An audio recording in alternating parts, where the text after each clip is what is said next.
इससे पर्यटन को भी बढ़ावा मिलेगा और साथ साथ रोजगार का भी अवसर इससे निकलेगा। यह जो काम है इससे नौजवानों को रोजगार मिले और लोगों को रोजगार मिले, इसका भी अवसर, क्योंकि इस तरह की चीजें जितना लाइट में आएंगी तो देश और दुनिया भर के लोग वहां आएंगे देखने के लिए। इससे पर्यटन को बढ़ावा मिलेगा, लोगों को रोजगार मिलेगा, तो रोजगार के लिए भी एक बड़ा दरवाजा खुल सकता है।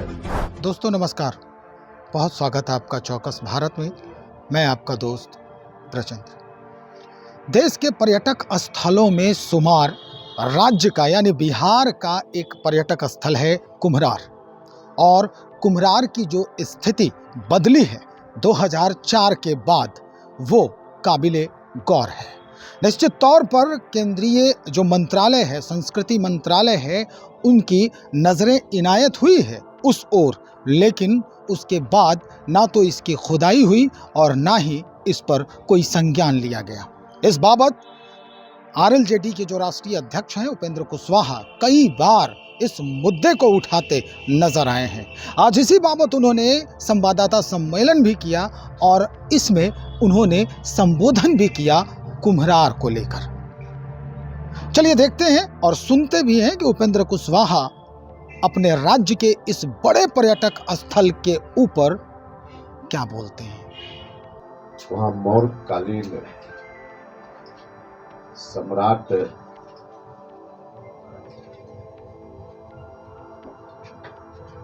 का दरबार होता था, तो बाद में चलकर 1912-13 जब पहली बार यह बात प्रकाश में आई, उस वक्त एएसआई के द्वारा जो खुदाई का काम हो रहा था, उसमें नेशनल असेंबली हॉल 80 पिलर पर खड़ा होता था। खुदाई में यह बात पहली दफा उस समय प्रकाश में आई।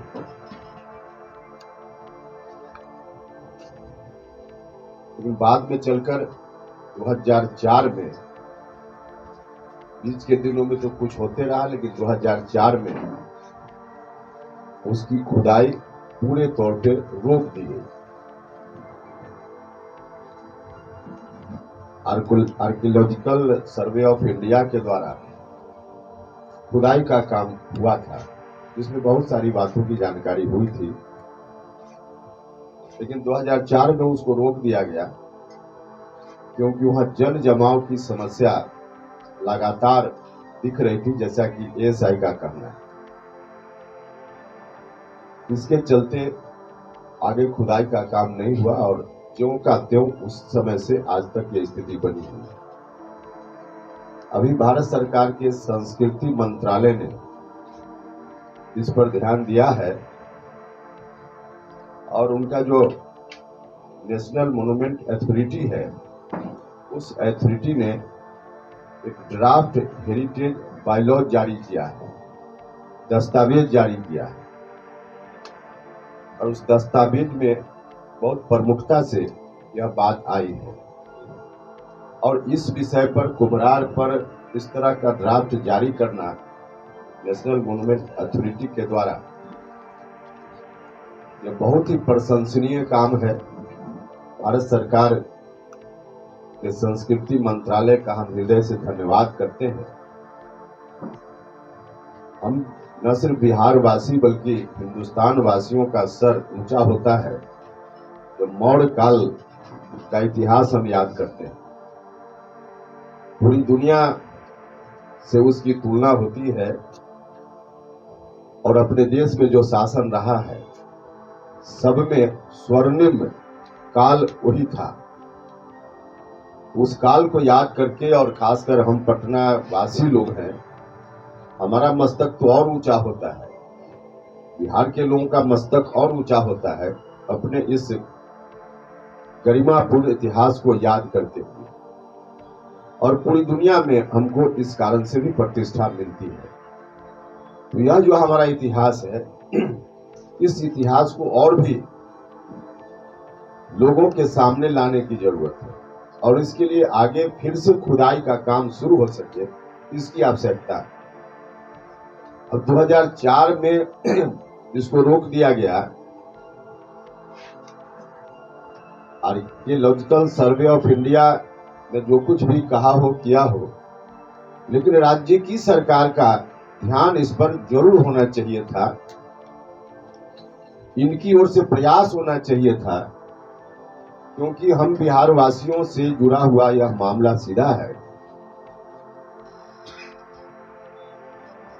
2004 से लेकर अब तक अलग अलग समय पर लालू यादव जी भी भारत सरकार में रहे, नीतीश कुमार जी भी लगातार रहे, एनडीए गठबंधन में महत्वपूर्ण स्थिति में रहे, भारत सरकार के साथ मिलकर काफी मजबूत स्थिति में दोनों नेता रहे, लेकिन इन लोगों ने कभी सूध नहीं ली बिहार के इस विषय को भारत सरकार के समक्ष उठाने के लिए। इन लोगों की ड्यूटी बनती थी कि यह जो काम रुका हुआ है, काम भारत सरकार से संबंधित है, लेकिन हमारे बिहार के गौरव से जुड़ा हुआ विषय था, तो भारत सरकार के समक्ष अपनी बातों को ठीक से उठाकर और फिर से खुदाई का काम प्रारंभ कैसे हो, इस पर ध्यान होना चाहिए था। लेकिन 2004 से लेकर अब तक लगभग 20 वर्षों में, और खास करके ध्यान देने योग्य बात यह है कि उसी के आसपास नीतीश जी सरकार में आए बिहार में, और लगातार भारत सरकार में भी सेवादार रहे, और बिहार के मुखिया के रूप में बिहार के गौरव की बात को लगातार करते हैं, सम्राट अशोक को भी याद करते हैं समय समय पर। लेकिन इतना बड़ा इतिहास जो हमारा दबा पड़ा हुआ है, इस ओर इनका ध्यान कभी नहीं गया। संस्कृति मंत्री को धन्यवाद देते हैं आप सब लोगों के माध्यम से, यह भी दस्तावेज को जारी करके देश और दुनिया के समक्ष यह बात लाई गई है उनके द्वारा।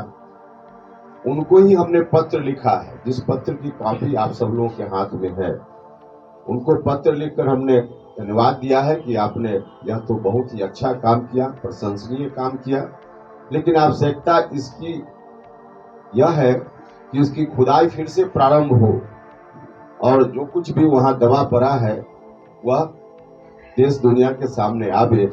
इससे हमारे देश का गौरव बढ़ेगा, बिहार का गौरव तो बढ़ना ही। तिख बात और राजनीतिक काम न हो, इस तरह का काम भी होना चाहिए। इस तरह की बातों पर भी सरकार का ध्यान हो, यह उनकी ड्यूटी भी बनती है, तो उनको भी विशेष रूप से पहल करके भारत सरकार से बात करनी चाहिए। मुख्यमंत्री जी से विशेष रूप से आग्रह है कि भारत सरकार से बात करें। बिहार के मुख्यमंत्री तो आज नीतीश जी ही हैं, बिहार की ओर से पहल करने की जवाबदेही उनकी बनती है, तो अविलंब बात करें और कैसे खुदाई फिर से प्रारंभ हो, ताकि देश दुनिया के सामने हमारा दबा हुआ इतिहास और प्रकाशित हो, सब लोग अवगत हो पाए। तो इस बात के लिए मुख्यमंत्री जी से भी मेरा आग्रह आपके माध्यम से है। मोटे तौर पे यही विषय था जिसके लिए आज हमने कष्ट दिया आप लोगों को। इस संदर्भ में कोई सवाल अगर, इससे पर्यटन को भी बढ़ावा मिलेगा और साथ साथ रोजगार का भी अवसर इससे निकलेगा। यह जो काम है, इससे नौजवानों को रोजगार मिले और लोगों को रोजगार मिले, इसका भी अवसर, क्योंकि इस तरह की चीजें जितना लाइट में आएंगी तो देश और दुनिया भर के लोग वहां आएंगे देखने के लिए। इससे पर्यटन को बढ़ावा मिलेगा, लोगों को रोजगार मिलेगा, तो रोजगार के लिए भी एक बड़ा दरवाजा खुल सकता है। तो इस दृष्टि से तो है ही इसका महत्व। तो सुना आपने, स्पष्टतः इन्होंने जो बातें कही हैं कुम्हरार को लेकर, और केंद्रीय जो मंत्रालय है, राज्य सरकार है, इन दोनों को जिस तरह से इस मुद्दे पर साझा किया है, ये निश्चित तौर पर सजगता का प्रतीक है, अपने राज्य के प्रति, अपने देश के प्रति सजगता का प्रतीक है। रोजगार की अगर बात करें तो जब से बिहार में शराबबंदी हुई है और रेवेन्यू का जो सिस्टम है, यानी झारखंड अलग होने के बाद और दूसरा शराबबंदी के बाद, हमारे पास एकमात्र पर्यटक स्थल ही बचते हैं जिसके बदौलत रेवेन्यू का जनरेशन बढ़ाया जा सकता है। लेकिन ऐसे में सरकार की उपेक्षा भी काबिले गौर है। इस पर सोचने की जरूरत है राज्य सरकार को भी। चलिए देखते हैं इनके इस पत्र के बाद क्या कुछ परिवर्तन होता है उस बाबत जिसके लिए उपेंद्र कुशवाहा लगातार सरकार को ये याद दिलाते रहते हैं। बने रहे हमारे साथ, और भी खबरों को लेकर बहुत जल्द हाजिर हो रहे हैं। बहुत शुक्रिया आपका।